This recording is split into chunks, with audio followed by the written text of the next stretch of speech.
some people think that when you leave the brothers, you leave totally the family. But it may be true when you're a young brother because of your busyness. But as you get older, you reconnect with family, and you find a new role in the family.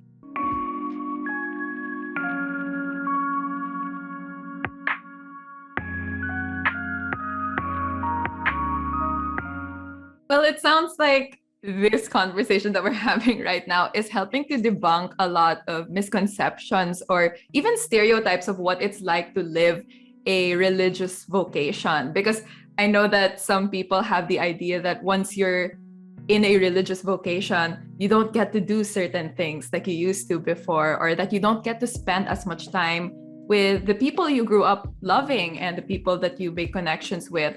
So with that said, what in the life actually of a brother did you initially think was true but turned out to be different when you became one? Oh, Difficult question. Loaded. Brother Alex, you gotta go ahead. I give them. Can I say there was none? Because when I was in high school and college, when I was an aspirant, the brother who mentored me pretty much exposed me to the other things a brother can do. I did live with the brothers in their community when I was in college regularly. That's 1 week every month. That was when Brother Kenneth was also here then. Yet this brother who mentored me and who is now my godfather in the religious life introduced me to other things that the brother can do, while could be shocking for some, but made me realize that brothers are human beings too. That while they live in community, they have friends outside. While they pray through structured prayers, through a schedule, following a schedule, outside schedule, they're pretty much on their own, but they're very responsible with how they conduct themselves in public. Because whether personal or as a religious, to dichotomize that is tricky and it's difficult to do.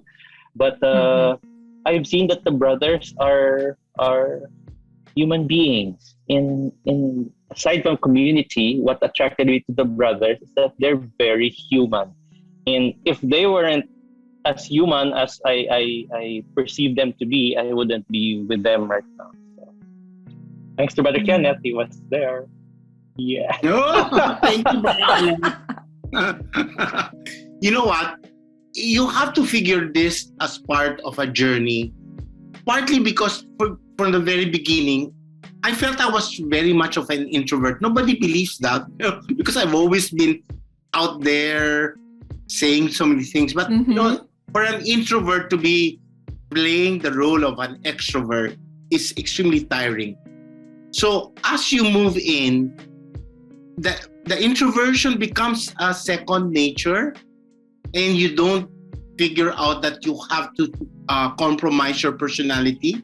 So we have young brothers who have played their introversion a lot, despite a very public figure. However, there is some expectation that has changed over the years, partly because as an introvert, parang your voice is not as strong and as confident. Mm-hmm.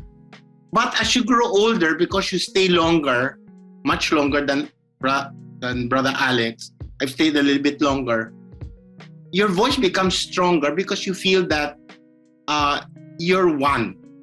Mm-hmm. You're one good voice, and the voice of the superior is another good voice. You don't feel a sense of you're being diminished because you're not the religious superior or you're not the director, but you feel confident that you have now a voice. Whereas when you were younger, because you were introvert, your voice was sort of muffled by your indecision and insecurity. Mm-hmm.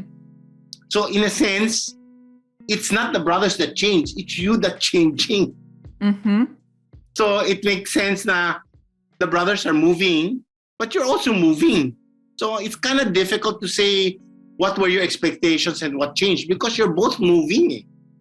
That's true. You're not. It's like your family's role today, 10 years moving forward, or 10 years before. It was you're on different ground together. So how can you say that things have changed, and while they are also changing? So it's quite a very fluid and dynamic environment, and I think we're just probably calibrating our responses every time based on what the environment is on. Thank you so much, brothers. That was I don't know really... if that makes sense. Well, yes, definitely some food for thought, brother. Yeah. All right. So I guess that brings us to the end of this podcast, doesn't it, Miggy? Yeah, it really does. Actually, thank you so much, brothers, once again for taking the time to be with us and help us get into the lives of the De La Salle brothers and how you balance, that work life or that life as a brother and, the time you allot for yourselves. So if you want to get to learn more about our De La Salle brothers, you can check them out on their Facebook, YouTube, and Spotify, which is De La Salle Brothers of the Philippines. And if you want to see more of them, you can also check out their Instagram and Twitter, which is at DLS Brothers PH.